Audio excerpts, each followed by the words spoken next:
कि व्यक्ति को यह भ्रम यदि हो, और होता ही है,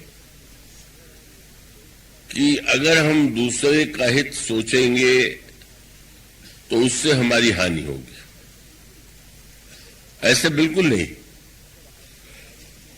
अगर आप गहराई से विचार करके सोचें तो परहित में ही व्यक्ति का अपना स्वार्थ भी है। और सत्य तो ये है जो एक बहुत सुंदर वाक्य कहा गया, वह समझने योग्य है। अब स्वार्थी व्यक्ति की सबसे बड़ी समस्या यही है कि वो स्वार्थ तो सुख पाने के लिए ही वो स्वार्थ की दिशा में बढ़ता है, लेकिन उसे तो निरंतर कभी सुख में दिखाई देती रहती। क्योंकि अगर उसने पुरुषार्थ से कुछ पाया पर उसके पड़ोसी ने अगर उससे अधिक पा लिया, तो अगर उसने कोई पद पाया, उससे किसी व्यक्ति ने पद पा लिया, तो ये तो बड़ा स्वाभाविक है कि दूसरों के पास धन भी अधिक हो सकता है, पद भी हो सकता है, विद्वत्ता भी हो सकती है। तो ऐसा व्यक्ति तो उसका दुख कभी नष्ट होता ही नहीं। क्यों? वो अपने अभाव से उतना दुखी नहीं होता जितना दूसरे के पास वस्तु देख के दुखी होता। ये उसको दुख, अगर कोई वस्तु है तो उसके साथ साथ उसकी चिंता, उसका कष्ट ये है कि बगल वाले के पास तो उससे अधिक है। पद पाकर के प्रसन्न है तो उससे बड़े पद पर कोई व्यक्ति है। धन पाकर के प्रसन्न होना चाहता है तो उससे बड़ा कोई न कोई धनी। इसलिए रामायण में एक बड़ी अनोखी बात कही गई। वो पंक्ति आपने पढ़ी होगी, उसके अर्थ पर आप विचार कीजिए। उसमें कहा गया, कबहू का दुख सबकर हित ताके, सह की दरिद्र परस मणि जाके। साहित्य में एक पारस मणि की बात कही गई, और उस पारस मणि की विशेषता यह है कि यदि लोहे को छुला दिया जाए तो सोना हो जाता है। अब अगर किसी के पास लोहे का कोई ढेर लगा दे, और जिसके पास लोहे का ढेर लगाया गया, यह मान करके कि सोना चांदी का ढेर नहीं, इसको तो लोहा दे दो। पर अगर उस व्यक्ति के पास कहीं पारस पत्थर होगा तो वो तो उसको उस लोहे का ढेर देख करके कोई कष्ट होगा ही नहीं, कि वो पारस पत्थर से छुला करके सब सोना बना देगा। तो परहित क्या है? बोले ये पारस, और दुख मानो लोहा है। और उस दुख के लोहे को आप अगर सोना बनाना चाहते हैं तो परहित के पारस से छुला दीजिए। परहित के पारस माने आपका जो अपनापन है वही तो आपको सुख देता है। और आपका अपनापन यदि सुख देता है, मान लीजिए कोई व्यक्ति है और उसका पुत्र उससे उच्च श्रेणी में पास हो जाए, उच्च कक्षा में पास हो जाए, तो क्या पिता को दुख होता है क्या? कह रहे तो मुझसे आगे बढ़ गया, मुझसे अधिक से शिक्षा पा लिया? नहीं नहीं, कितनी प्रसन्नता होती। तो इसका कारण क्या हुआ? वहां भी तो वह व्यक्ति अलग ही है पुत्र, पर वो व्यक्ति ने एक भावना जोड़ ली है, मेरा पुत्र है। मानो मेरापन जहां भी जुड़ गया वहीं पर व्यक्ति का दुख दुख नहीं रह गया, सो हो गया। और जिसने इस मेरेपन का विस्तार कर दिया तो कोई न कोई मेरेपन का उपाय तो वही है। मेरे परिवार का है, मेरी जाति का है, मेरे प्रांत का है, मेरे देश का है। मानो अगर व्यक्ति इस मैं के भावना को विस्तृत करता जाए तो उसके जीवन में वस्तुतः दुख आ ही नहीं सकता।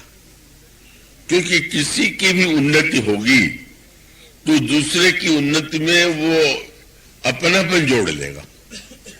और यही सूत्र आपको रामचरितमानस में दिखाई देगा। तो भगवान शिव की महिमा, भगवान शिव की एक की विशेषता यह नहीं है कि उनमें अनंत साम्राज्य का स्वामित्व है या सब कुछ ऐश्वर्य और चमत्कार है। जब भगवान शंकर की प्रशंसा की जाती है तो आप वह दोहा पढ़ते क्या?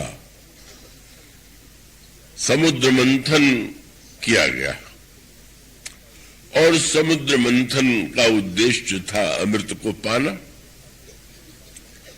तो अमृत के पाने के लिए अगर समुद्र मंथन को जीवन के हर क्षेत्र में हम देखें तो समुद्र मंथन तो समाज में सर्वदा चलता ही रहता है।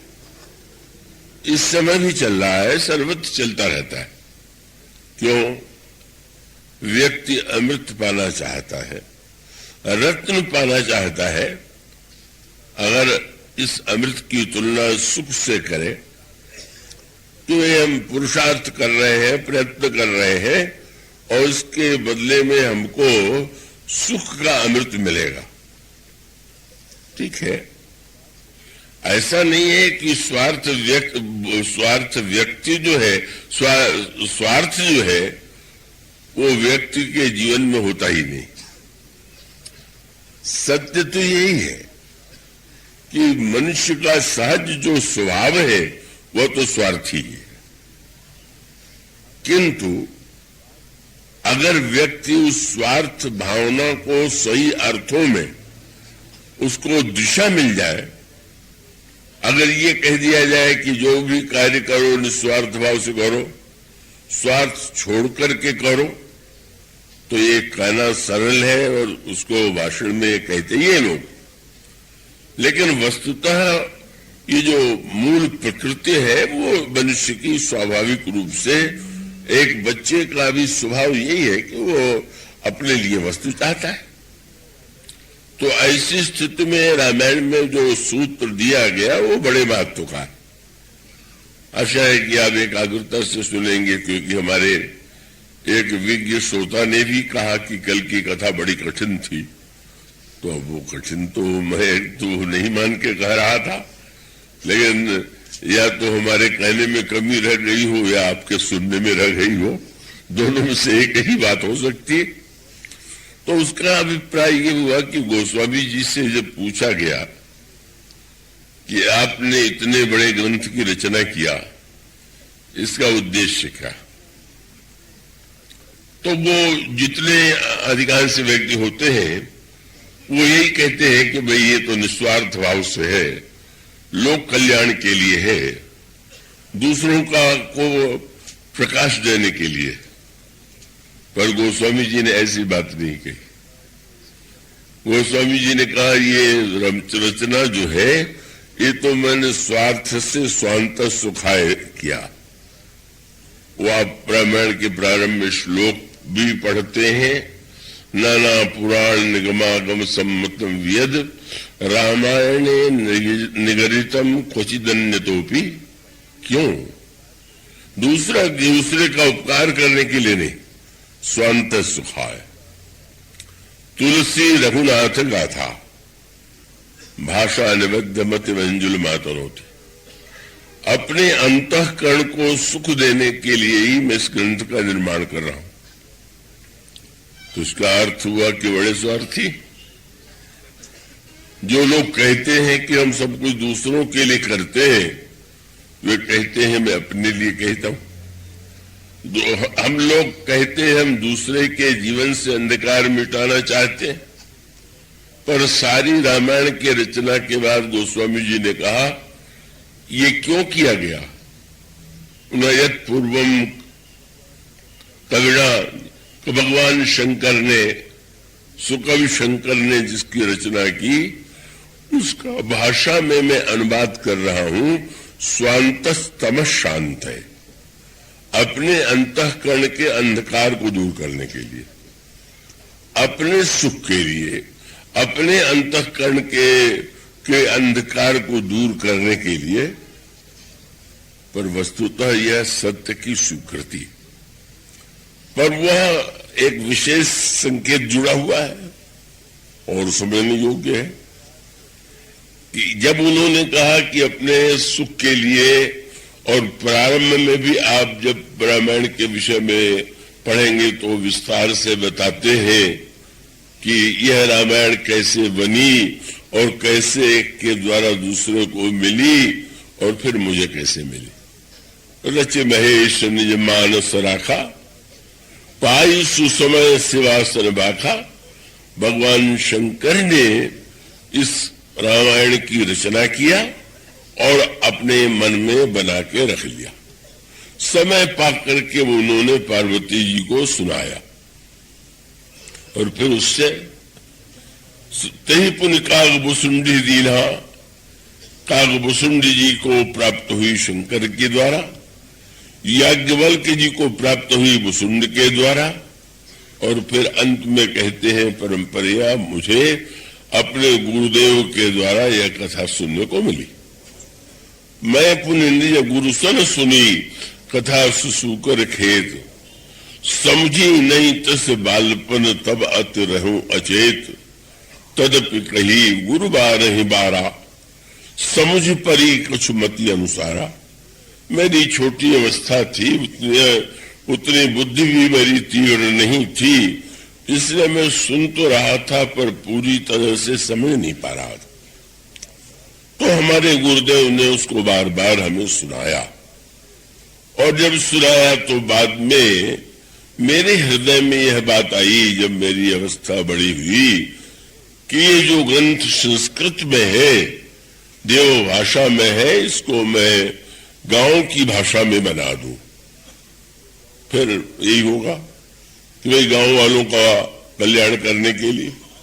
उनका न भाषाबद्ध करब में सोई, मोरे ही प्रबोध जे होई। मेरे हृदय में जिससे प्रबोध हो जाए तो इन वाक्यों को पढ़ करके यही लगता है कि वे तो यही कहते हैं कि मैं तो अपने सुख के लिए, अपने अंधकार को दूर करने के लिए अपने लिए बना रहा हूं। पर एक बात उससे ठीक आगे आपको भिन्न रूप में सामने मिलेगी। जब प्रश्न आया कि कविता की परिभाषा क्या है, कविता का उद्देश्य क्या है, तो आप वहां पर स्व के स्थान पर की बात पाएंगे। वहां पर पंक्ति यही आती है कि कीरति भनिति भूति भली सोई, सुरसर सम सब कर हित होई। कीर्ति, गंगा और संपत्ति वही श्रेष्ठ है जिसके द्वारा गंगा के समान सबका हित हो। और यही सूत्र जीवन में उतारने योग्य।